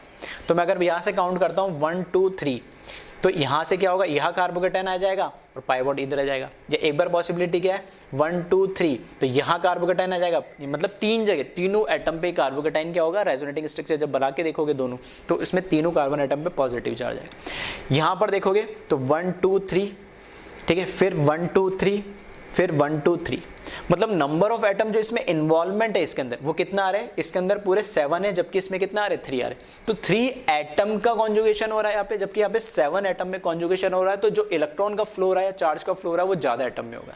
तो जितने ज्यादा नंबर ऑफ एटम उस कॉन्जुगेटेड सिस्टम का पार्ट होगा, उतना ही ज्यादा क्या हो जाएगा, कंपाउंड हमारे लिए स्टेबल हो जाएगा। तो ये वाला जो एरोमेटिक होगी, है दोनों एरोमेटिक, तो स्टेबल तो दोनों होंगे, लेकिन कौन ज्यादा होगा, जिसमें ज्यादा नंबर ऑफ एटम उस कॉन्जुगेटेड सिस्टम के अंदर क्या करेंगे, पार्टिसिपेट करेंगे। ठीक है, सेम जैसे हम RS में कंपेयर करते थे। फिर थर्ड वाला देखें, तो थर्ड के अंदर हमने क्या करा, यहाँ पे ध्यान से देखेंगे तो ये एटम कैसा है, sp2, और यहाँ पे ये भी एटम कैसा है, sp2, तो हाइब्रिडाइजेशन तो सेम है। अगर मैं बोलूँ ये जो कंपाउंड है, ये कंपाउंड कैसा है, डबल सिग्मा, क्या इस कार्बोकेटाइन का इस कॉन्जुगेटेड सिस्टम में कोई रोल है, कोई रोल नहीं है। तो ये 6 पाई इलेक्ट्रॉन के साथ एरोमेटिक है, यहां पर ये भी 6 पाई इलेक्ट्रॉन के साथ एरोमेटिक है। तो रिंग के अंदर दोनों रिंग तो अपने आप में क्या है, एरोमेटिक है, तो उसकी तो बात हो ही नहीं रही। अब बात हो रही है, एक तो इस रिंग के ऊपर ही कार्बोकेटाइन आ गया और एक रिंग के बाद कार्बन आ गया। तो अगर मैं बात करूं तो ये कार्बोकेटाइन, ये भी एरोमेटिक है, ये भी एरोमेटिक है रिंग की अगर बात करूं, लेकिन ये जो कार्बोकेटाइन है इस कॉन्जुगेटेड सिस्टम का पार्ट नहीं है, एरोमेटिक सिस्टम का पार्ट नहीं है। जो मैंने बोला था पार्ट ऑफ एरोमेटिक, तो वो तो नहीं है। तो मैं तो सिंपल बोल रहा हूँ कि sp2 पे ये क्या है, कार्बोकेटाइन बन रहा है। सेम कहानी है कि ये भी sp2 पे कार्बोकेटाइन बन रहा है, तो यहाँ से भी डिफरेंस हाइब्रिडाइजेशन से भी नहीं पता लग रहा मुझे। फिर कैसे देखें, तो क्या ये कार्बोकेटाइन तो कभी इस कॉन्जुगेटेड सिस्टम का पार्ट नहीं, लेकिन क्या ये कार्बोकेटाइन इस कॉन्जुगेटेड सिस्टम का, यानी ऐसे ये तो नहीं बोल सकता एरोमेटिक का पार्ट है, लेकिन क्या कॉन्जुगेशन पॉसिबल है क्या, तो बिल्कुल यहां से आप देखोगे तो कॉन्जुगेशन तो आपको पॉसिबल है। ठीक है, कॉन्जुगेशन कैसे पॉसिबल है, यहां से देखना, इसको मैंने लिखा, इसको 1, इसको 2, इस साइड तो सिंगल है तो इस साइड जा रहा हूं मैं 3, 1 2 3 के बीच में देखोगे डबल सिग्मा वैकेंट ऑर्बिटल। तो कॉन्जुगेटेड सिस्टम तो बन रहा है, जबकि इसके साथ ऐसा कोई कॉन्जुगेटेड सिस्टम बन ही नहीं रहा है। तो कैसे कंपेयर करा कि एरोमेटिक ये भी है, एरोमेटिक ये भी है, तो ये तो कोई फर्क नहीं पड़ा। ये भी sp2 है, ये भी sp2 है, तो भी कोई फर्क नहीं पड़ा। लेकिन ये कार्बोकेटाइन इधर ही रहेगा, ये शिफ्ट भी हो सकता है कहीं पे, तो इसमें तो यही रहेगा क्योंकि इस कॉन्जुगेटेड सिस्टम का पार्ट है। लेकिन हाँ, ये इस रिंग के अंदर तो जा सकता है, 1 2 3 से कार्बोकेटाइन इधर आ जाएगा, डबल बॉन्ड इधर आएगा, फिर इसमें रिंग में घूम जाएगा। तो ये एक तरीके से क्या पार्ट ऑफ रेजोनेंस है वो CH2 वाला। ठीक है, उसमें मैं क्या लिखूंगा, ये है पार्ट ऑफ रेजोनेंस।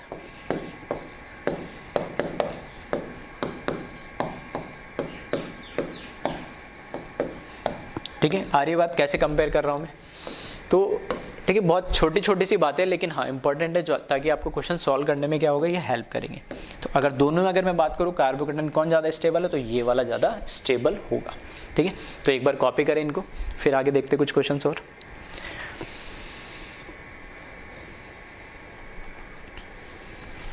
फिर देखें आगे, फोर्थ वन की हम बात करते हैं। तो फोर्थ वन में आप देखोगे तो ये जो कार्बोकेटाइन है ये कैसा है, sp2 है।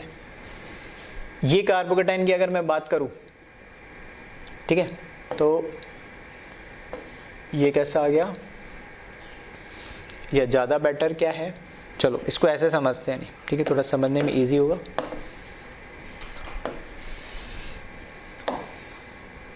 ऐसे बोल सकता हूँ कि तीनों की, इस कार्बोकेटाइन, इस कार्बोकेटाइन और इस कार्बोकेटाइन, इस कार्बोकेटाइन पे ये क्या लगा हुआ है, sp कार्बन लगा हुआ है, इस पे कैसा लगा हुआ है, ये sp2 कार्बन लगा हुआ है, और इस पे कैसा लगा हुआ है, ये sp3 कार्बन लगा हुआ है जस्ट उसके बगल में। तो इंडक्टिव इफेक्ट तो सब देंगे। अब इंडक्टिव इफेक्ट में ये तो क्या करेगा, sp3 है तो ये डोनेट ही करेगा।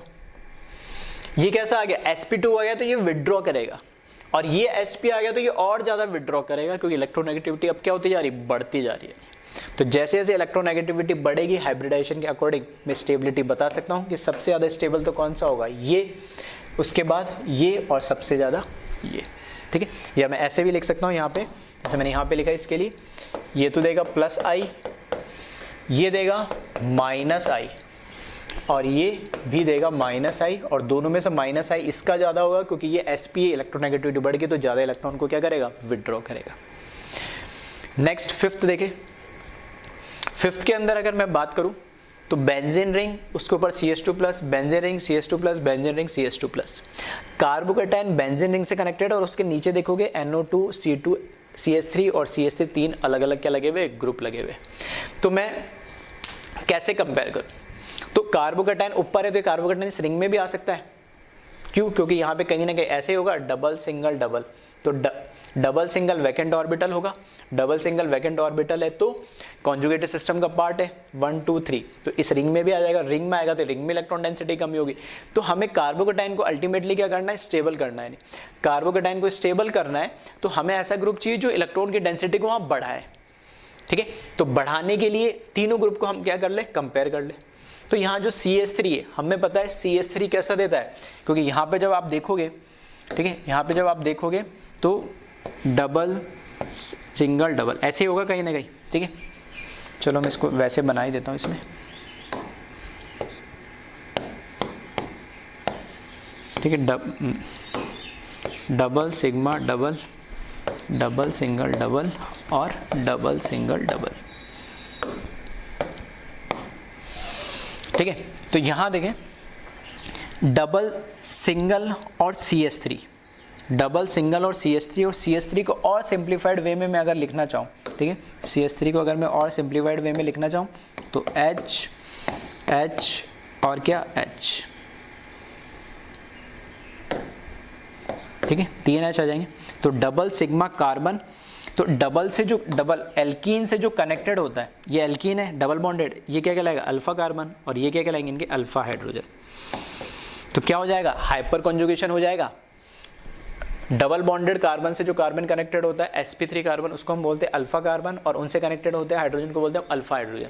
तो यहाँ पे ये पाई बॉन्ड, ये जो सिग्मा है ये पाई में कन्वर्ट होगा, और पाई क्या होगा वहाँ पे लोन पेयर, मतलब इलेक्ट्रॉन डेंसिटी ये क्या कर रहा है, बढ़ा रहा है। तो ये कौन सा इफेक्ट दे रहा है यहाँ पर ये इफेक्ट दे रहा है +H इफेक्ट। सेम कहानी यहाँ पे हो जाएगी। अब यहाँ पे 2 हाइड्रोजन लगे हुए, एक कार्बन लगा हुआ है, तो अल्फा कार्बन तो कौन सा कहलाएगा, सिर्फ अल्फा कार्बन तो यही वाला कहलाएगा, ये तो अल्फा कार्बन नहीं कहलाएगा। और इस अल्फा कार्बन से 2 अल्फा हाइड्रोजन है, जबकि वहां पर कितने, 3 अल्फा हाइड्रोजन। तो जितने ज्यादा नंबर ऑफ अल्फा हाइड्रोजन होते उतनी ज्यादा स्टेबिलिटी होती, क्योंकि उतने ज्यादा हाइपर कॉन्जुगेटिंग क्या बनेंगे, स्ट्रक्चर बनेंगे। तो यहाँ पर अगर मैं बोल रहा हूँ कि +H तो ये भी देगा, ठीक है, +H का इफेक्ट तो ये भी देगा, लेकिन यहाँ पर अगर मैं कंपेयर करूंगा तो कंपेयर कैसे करूंगा कि इसके अंदर, ठीक है, यहाँ पर कितने, 3 अल्फा हाइड्रोजन है, जबकि यहाँ पर कितने हैं, यहाँ पे 2 अल्फा हाइड्रोजन है, सही है। तो यहाँ पे 3 अल्फा हाइड्रोजन है और यहाँ पर कितने, 2 अल्फा हाइड्रोजन है। तो ज़्यादा अल्फा हाइड्रोजन तो ज़्यादा इलेक्ट्रॉन डेंसिटी, कम अल्फा हाइड्रोजन तो कम स्टेबिलिटी।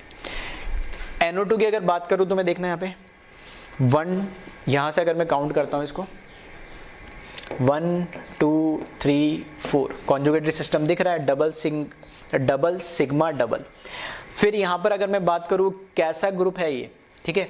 तो ये ग्रुप कैसा है, इलेक्ट्रॉन विड्रॉइंग ग्रुप है, यहाँ से इलेक्ट्रॉन विड्रॉ करेगा, इलेक्ट्रॉन डेंसिटी को कम करेगा, ऑक्सीजन की तरफ लोन पेयर शिफ्ट होगा, क्योंकि ये ग्रुप कैसा है -m, या मैं बोल सकता हूँ -r ग्रुप है जो इलेक्ट्रॉन डेंसिटी कम करेगा। सही है। तो अब मैं यहाँ पे कैसे कंपेयर करूँ, तो इसमें अब आसानी से देख सकते हैं आप, सारे इफेक्ट मैंने लिख दिए किसके कौन कौन से क्या इफेक्ट थे। तो इस केस में ये दोनों तो इलेक्ट्रॉन डेंसिटी बढ़ा रहे थ्रू +H, और ये जो NO2 ग्रुप है इलेक्ट्रॉन विड्रॉइंग ग्रुप है।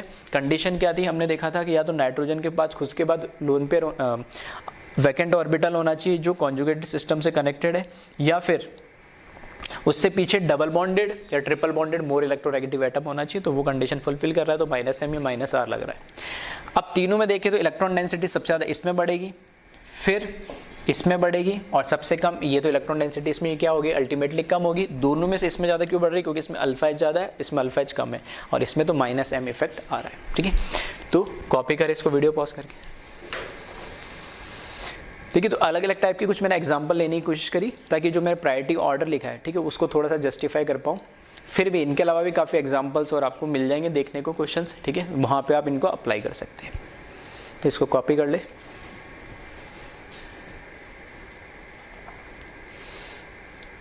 चलो अब आगे बढ़ते। ये तो बात करी हमने कार्बोकेटाइन की, फिर मैं बात कर रहा हूँ priority order to check stability of free radical. Same कहानी है, कार्बोकेटाइन के बाद फ्री रेडिकल की। फ्री रेडिकल भी अल्टीमेटली होता क्या है, उसका ऑक्टेट तो कंप्लीट होता नहीं कार्बन का, तो उस केस में क्या है, वो भी एक इलेक्ट्रॉन डेफिशिएंट है, यानी ठीक है इलेक्ट्रॉन डेफिशिएंट स्पीसीज है। तो हमें उसकी भी क्या करना है, ऐसे ग्रुप लगाने जो इलेक्ट्रॉन डेंसिटी उसकी क्या करे, बढ़ाए।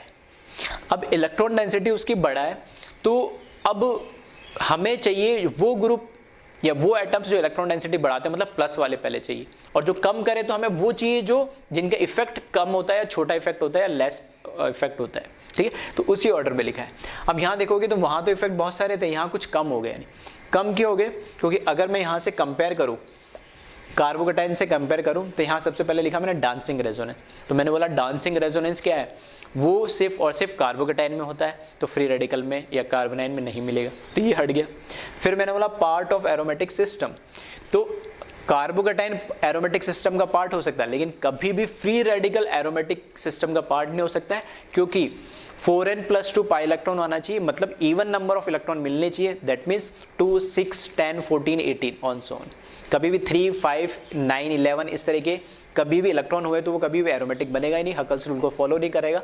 इसलिए अनपेड इलेक्ट्रॉन जहां आ रहा है या जहां पे फ्री रेडिकल बन रहा है वो कभी भी एरोमेटिक सिस्टम का पार्ट नहीं हो सकता, इसलिए ये पॉइंट भी हट गया। फिर रेजोनेंस का पार्ट हो सकता है, कोई दिक्कत नहीं, बाकी चीज लिखिए। तो यहाँ पे डांसिंग रेजोनेंस नहीं मिलेगा आपको, पार्ट ऑफ एरोमेटिक नहीं मिलेगा, एरोमेटिक भी नहीं मिलेगा, कोई एंटी एरोमेटिक के लिए भी क्या चाहिए, 4n पाई इलेक्ट्रॉन चाहिए। तो ये 1, 2, 3 कम हो गए। ठीक है, जैसे 3 कम हुए तो यहाँ पे हम देख सकते हैं, ठीक है, रिमेनिंग कितने पॉइंट रहेंगे, 8 एज इट इज है। ठीक है, और ऑर्डर भी आप चेक करोगे उसी सीक्वेंस में आपको मिल जाएगा। सबसे पहले हमें इलेक्ट्रॉन डेंसिटी बढ़ानी तो +m और +r होगा, उसके बाद +h होगा, फिर part of resonance, free radical resonance का पार्ट हो सकता है, क्योंकि हमें पता है कॉन्जुगेटेड सिस्टम होता है, डबल सिग्मा अनपेड इलेक्ट्रॉन। ठीक है, तो अनपेड इलेक्ट्रॉन मतलब फ्री रेडिकल हो गया। फिर +i, उसके बाद हाइब्रिडाइजेशन की, वो फ्री रेडिकल जो है कौन से हाइब्रिड कार्बन पे लगा हुआ है, उसके पास वाला कार्बन कौन है, दोनों से चेक कर सकते हो। इसी तरीके से -i, फिर कम करने वालों में छोटा इफेक्ट पहले लगा दिया, -i, फिर -h, और सबसे ज़्यादा जो बड़ा इफेक्ट है विड्रॉइंग के अंदर वो उसको सबसे पीछे कर दिया, क्योंकि हमें चाहिए इलेक्ट्रॉन डेंसिटी बढ़ानी है, उसके बाद इलेक्ट्रॉन एक तरीके से क्या, फ्री रेडिकल भी इलेक्ट्रॉन डेफिशिएंट है। ठीक है, तो इस ऑर्डर में ही हमें क्या देखना है। अगर देखोगे तो सिर्फ एरोमेटिक को छोड़ के, डांसिंग रेजोनेंस को छोड़ के बाकी सारे ऑर्डर जो लिखे कार्बोकेटाइन में सेम ही मिलेंगे। ठीक है, तो डांसिंग रेजोनेंस क्यों नहीं होता है वो भी मैंने बता दिया स्पेसिफिक कार्बोकेटाइन में, और एरोमेटिक और एंटी एरोमेटिक में कार्बोकेटाइन तो हो सकता है लेकिन कभी फ्री रेडिकल नहीं हो सकता है, क्योंकि 4n+2 और 4n पाई इलेक्ट्रॉन को फॉलो नहीं करेगा। तो कॉपी करें इसको वीडियो पॉज करके।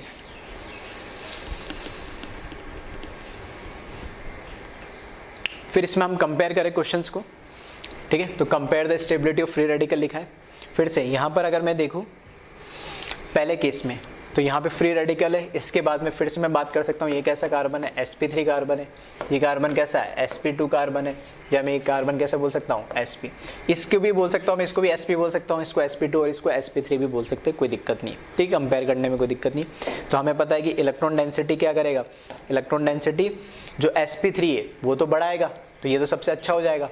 sp2 जैसे इलेक्ट्रोनेगेटिविटी बढ़ी, ये इलेक्ट्रॉन डेंसिटी इसमें से कम करेगा, और ये sp वाला तो सबसे ज़्यादा कम कर देगा, जैसे कार्बोकेटाइन में देखा था। pH का मतलब है यहाँ पे बेंजीन रिंग। ठीक है, pH का मतलब क्या है, बेंजीन रिंग है। मतलब मैं बात कर रहा हूँ कि यहाँ पर एक अगर मैं बना के दिखाऊँ, ठीक है, अगर एक बना के दिखाऊँ तो इस तरीके से मतलब है कि ये कार्बोकेट फ्री रेडिकल है और उसके साथ ये एक रिंग बनाई है, ऐसे 3 रिंग कनेक्टेड इस फ्री रेडिकल से। तो क्या फ्री रेडिकल इस बेंजीन रिंग के साथ कॉन्जुगेटेड सिस्टम में है, तो डबल सिग्मा अनपेड इलेक्ट्रॉन, तो कॉन्जुगेटेड सिस्टम में बिल्कुल है। अगर कॉन्जुगेटेड सिस्टम में है तो एक बार इस रिंग के अंदर कॉन्जुगेशन होगा, एक बार इस रिंग के अंदर होगा, एक बार इस रिंग के अंदर होगा, 3 बार कॉन्जुगेशन होगा। यहाँ पर 2 बार ही कॉन्जुगेशन होगा, जबकि इस केस में कितना होगा, एक रिंग के अंदर कॉन्जुगेशन होगा। तो जितनी जो बार वो फ्री रेडिकल डीलोकलाइज होगा उतना ही ज़्यादा क्या हो जाएगा, स्टेबल हो जाएगा। तो यहाँ पे 3 रिंग वाला सबसे ज़्यादा, फिर 2 रिंग वाला, और फिर उसके बाद 1 रिंग वाला। फिर इसको हम कंपेयर करें थर्ड वाले को, तो इसको कैसे कंपेयर करेंगे, यहाँ देखेंगे तो CH2 के पास में CH3। ठीक है, CH3 की अगर मैं बात करूँ, इधर एक तरीके से और भी हम देख सकते थे कि सिर्फ प्लस आई इफेक्ट ही नहीं है। इसको मैं यहाँ पे बोल सकता हूँ, इसके थ्रू ये प्लस आई तो हो ही रहा है, साथ के साथ क्या हो रहा है, प्लस H इफेक्ट भी होगा। ठीक है, ये फ्री रेडिकल उसके जस्ट पास वाला कार्बन कैसा हो जाएगा, अल्फा कार्बन, और वो कार्बन कैसा होना चाहिए, sp3 होना चाहिए। तो sp3 है तो हाइपर कॉन्जुगेशन भी पॉसिबल है, स्टेबल हो जाएगा। लेकिन इसके पास वाला कार्बन ही अल्फा कार्बन नहीं कहलाएगा, क्यों, क्योंकि ये sp2 है। तो मैंने बोला था हाइपर कॉन्जुगेशन के अंदर भी, वहाँ शायद मैंने लिखा ही नहीं था लेकिन मैंने बोला था, ठीक है, मुझे याद है कि मैंने बोला था कि वो जो अल्फा कार्बन है वो कोई भी नहीं हो सकता, sp3 ही होना चाहिए। ठीक है, अगर फिर से आपने अगर नहीं लिखा है तो जहाँ पे हाइपर कॉन्जुगेशन हमने पढ़ा वहाँ जाके लिख ले कि जो अल्फा कार्बन होना चाहिए वो खुद कैसा होना चाहिए, sp3 होना चाहिए। तो यहाँ पे इसको अल्फा कार्बन नहीं बोलूँगा, तो यहाँ पर सिर्फ जो इफेक्ट होगा वो आई तो नहीं होगा, माइनस आई होगा, और यहाँ पे सिर्फ कौन सा होगा, इसका माइनस आई इफेक्ट होगा। ठीक है, इनके अंदर बात करें इफेक्ट की, तो इसमें क्या रेजोनेंस हो रहा है।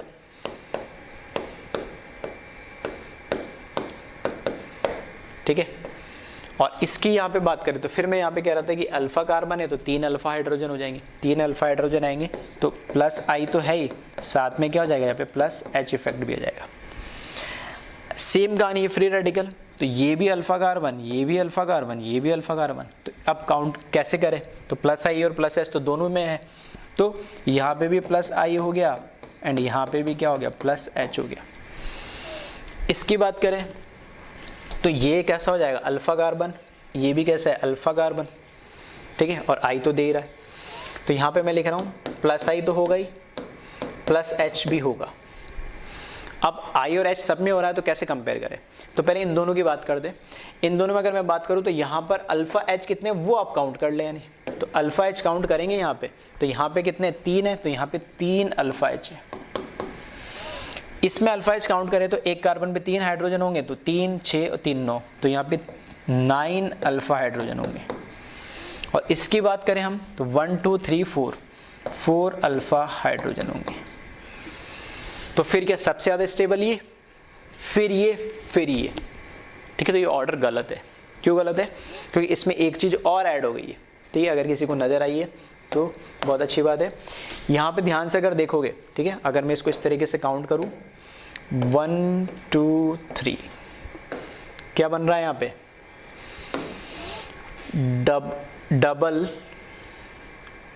Double sigma unpaired electron, resonance भी हो रहा है यहाँ पे। ठीक है, तो यहाँ पर प्लस आई के अलावा, प्लस एच के अलावा क्या होगा, रेजोनेंस भी है। ठीक है, तो मैंने बोला एक के अंदर एक से ज़्यादा इफेक्ट हो सकते हैं, तो जितने इफेक्ट थे मैंने इसमें लिख दिए।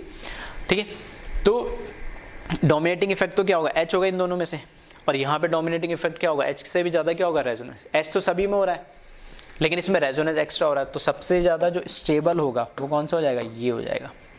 और इन दोनों में आई और एच दोनों हो रहा है, और एच में देखेंगे तो इसमें 9 अल्फा एच और उसमें 3 है, तो ज़्यादा कौन सा हो जाएगा, ये हो जाएगा। ठीक है, तो इस तरीके से आपको कंपेयर करना है। तो एक बार वीडियो पॉज करके इसको कॉपी कर ले।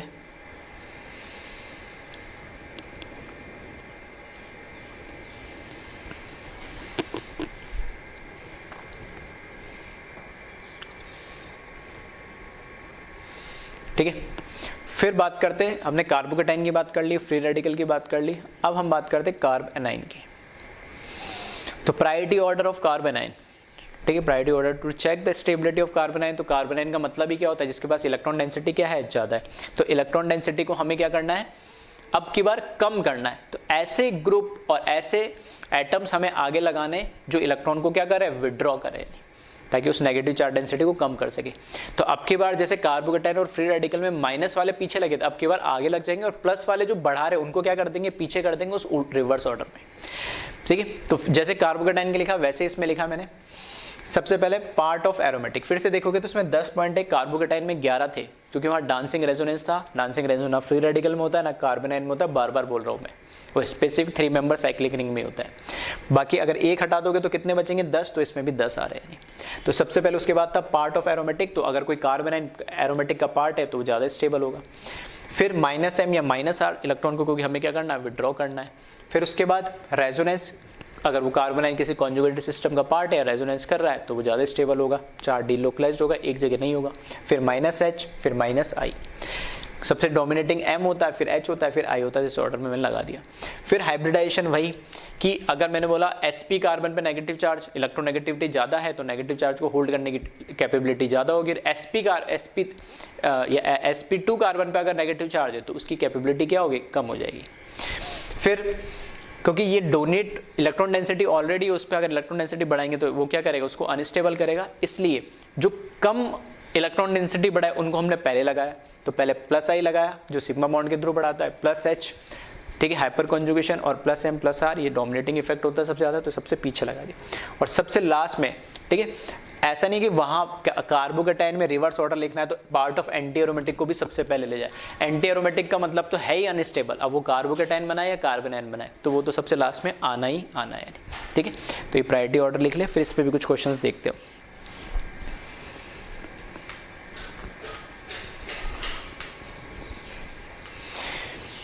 देखिए अब क्वेश्चंस इसमें, पहला क्वेश्चन ये लिखा है, कंपेयर स्टेबिलिटी ऑफ कार्बोनाइन। ठीक है, कार्बोनाइन की स्टेबिलिटी कंपेयर करनी, तो वापस से वही बात आ गई कि यहाँ पर हम क्या कंपेयर कर रहे हैं, बेंजीन रिंग है और उसके साथ क्या है, ऊपर CH2 मतलब इलेक्ट्रॉन डेंसिटी ज़्यादा है, तो मुझे कम करना है। तो ये नेगेटिव चार्ज क्या आ जाएगा, डबल सिंगल डबल के थ्रू इस रिंग में आ जाएगा। ठीक है, रिंग में आने के बाद यहाँ से ये NO2 इसके साथ क्या कर लेगा, कॉन्जुगेशन। तो कॉन्जुगेशन जब करेगा तो यहाँ से देखना ये कैसा ग्रुप है, अब इसका नेचर मुझे बस पता होना चाहिए। तो अभी हमने देखा था कि ये जो NO2 है कैसा होता है, -m या -r ग्रुप होता है, ये इलेक्ट्रॉन विड्रॉइंग ग्रुप होता है। ठीक है, यहाँ पर इसकी बात करें COH की, तो यहाँ पे भी देखना डबल सिंगल डबल, तो डबल सिंगल डबल इसमें भी आ रहा है, मतलब ये भी इलेक्ट्रॉन, देखोगे तो इलेक्ट्रॉन विड्रॉ तो दोनों ही कर रहे हैं, ये भी करेगा और यहाँ से ये भी करेगा। कंडीशन क्या है कि नाइट्रोजन पे तो वैकेंट नहीं है, लेकिन उसके पीछे मोर इलेक्ट्रोनेगेटिव एटम लगा डबल बॉन्डेड। कार्बन के पास तो वैकेंट नहीं है, लेकिन उसके पीछे मोर इलेक्ट्रोनेगेटिव एटम लगा डबल बॉन्डेड। तो दोनों में क्या -m और -r बोल सकते हैं, दोनों में तो ये इफेक्ट कॉमन हो गया है। फिर कैसे डिसाइड करें, तो फिर अब नेक्स्ट हम डिसाइड कर सकते हैं इसमें दोनों तरीके से।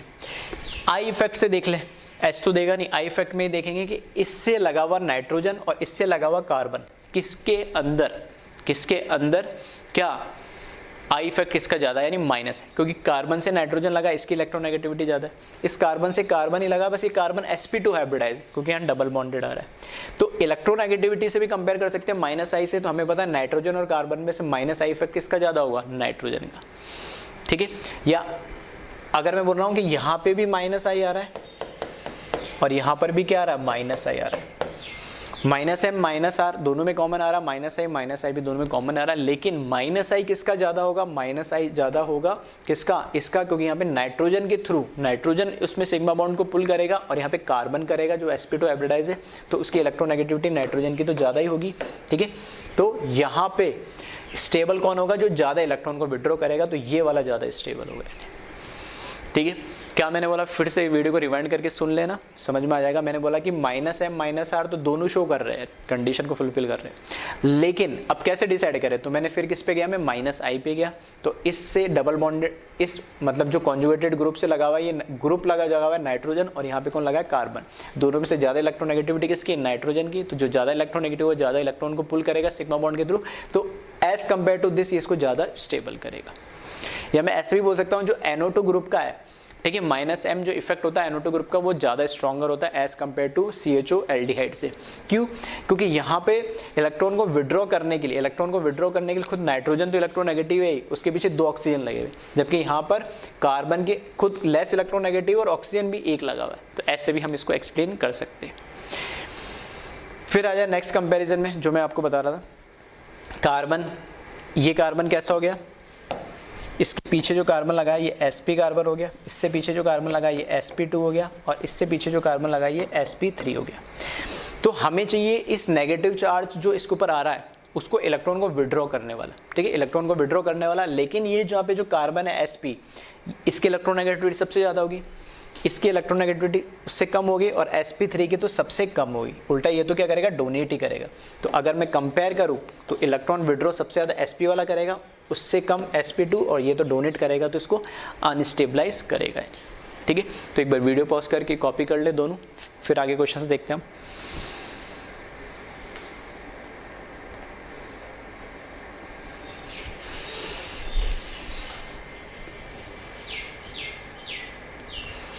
ठीक है, फिर देखिए इसमें थर्ड एग्जांपल में, साइक्लिक है, double sigma lone pair, double sigma lone pair, double sigma double, conjugation है थ्रू आउट द, और कितने 6 पाई इलेक्ट्रॉन आ रहे इसमें। तो कैसा हो गया, ये एरोमेटिक हो गया। इसकी बात करें तो double sigma lone pair, double sigma lone pair, ठीक है, साइक्लिक है, कॉन्जुगेटेड सिस्टम है, लेकिन कितना आ रहे, 4 पाई इलेक्ट्रॉन। तो ये कैसा हो जाएगा, एंटी एरोमेटिक।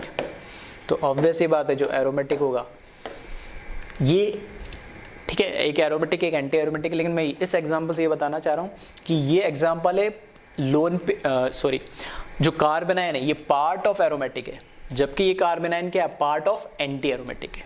तो ये सबसे ऊपर हाईली स्टेबल है, ये हाईली अनस्टेबल है। ये इसमें जो कार्बन आयन है नेगेटिव चार्ज है वो एरोमेटिक का पार्ट है, जबकि कार्बन आयन यहाँ पे ये एंटी एरोमेटिक का पार्ट है। ठीक है, फिर देखिए फोर्थ वाला। तो फोर्थ वाले में अगर हम देखते हैं तो फिर से double sigma double sigma double, ये बेंजीन रिंग में अपने आप क्या है, कॉन्जुगेटेड सिस्टम है, 6 मेंबर साइक्लिक रिंग है जिसमें 6 पाई इलेक्ट्रॉन है। तो ये तो कैसे हो गया, एरोमेटिक। ध्यान से सुनना मैं इसमें क्या कह रहा हूँ। ये जो कंपाउंड है ना, इस रिंग के अंदर तो एरोमेटिसिटी है, ये एरोमेटिक है, लेकिन ये कैसा है, sp2 कार्बन है, ये कार्बन कैसा है, sp3 कार्बन है। अब मैं ये कह रहा हूँ कि ये जो कार्बन आयन है, जो नेगेटिव चार्ज है, ये इस एरोमेटिक का कोई पार्ट नहीं है, ये पार्ट ऑफ एरोमेटिक नहीं है। तो सिर्फ ये एक जगह बैठा हुआ है, कोई डिलोकलाइजेशन हो नहीं रहा, ना रेजोनेंस ना कॉन्जुगेशन में पार्ट कर रहा है, ना ही एरोमेटिसिटी में पार्ट कर रहा है। तो ये एक जगह लोकलाइज्ड है, लोकलाइज्ड है, तो यहाँ पर ये लोकलाइज्ड है, तो यहाँ पर ये क्या, एरोमेटिक का पार्ट नहीं है। सिंपल में बोलूँगा sp2 कार्बन पर नेगेटिव चार्ज है, जबकि यहाँ पर मैं क्या बोलूँगा, sp3 कार्बन पर नेगेटिव चार्ज है, लोन पेयर है। तो दोनों में से अगर मैं कंपेयर करूँ तो जिसकी इलेक्ट्रोनेगेटिविटी ज़्यादा होगी, देखिए जिसकी इलेक्ट्रोनेगेटिविटी ज़्यादा होगी उस पर नेगेटिव चार्ज क्या होगा, ज़्यादा स्टेबल होगा। तो ये फर्स्ट वाला जो है ये ज़्यादा स्टेबल होगा एज कंपेयर टू दिस। आ रही बात समझ में। तो यहाँ पे रीज़न ध्यान सुन लेना, ये इसलिए स्टेबल नहीं है क्योंकि एरोमेटिक है, नहीं, वो तो कंपाउंड स्टेबल। लेकिन मैं कार्बन आयन की बात करूँ तो इसलिए स्टेबल है क्योंकि sp2 कार्बन पे, जबकि ये किस पे, sp3 कार्बन पे है। ठीक है, तो ऐसे कंपैरिजन की जितनी पॉसिबिलिटी हो सकती थी वैरायटी क्वेश्चन में लेने की कोशिश करिए। फिर भी ठीक है, डीपीपी या मॉड्यूल या आपको ठीक है कहीं पे भी मटेरियल देखोगे तो उसमें इस तरह के क्वेश्चन काफ़ी मिल जाएंगे, carbocation carbon ion free radical की स्टेबिलिटी को कंपेयर करने के लिए, तो वहाँ से भी आप प्रैक्टिस कर सकते हैं। ठीक है, तो एक बार फिर से ध्यान से पूरे लेक्चर को सुने, सभी चीज़ इंपॉर्टेंट है, ब्रेड स्कूल, फिर डांसिंग रेजोनेंस, फिर प्रायोरिटी ऑर्डर जो मैंने कार्बोकेटाइन फ्री रेडिकल और कार्बन आयन के बताए। ठीक है, एग्जाम पॉइंट ऑफ व्यू से। Okay, thank you class.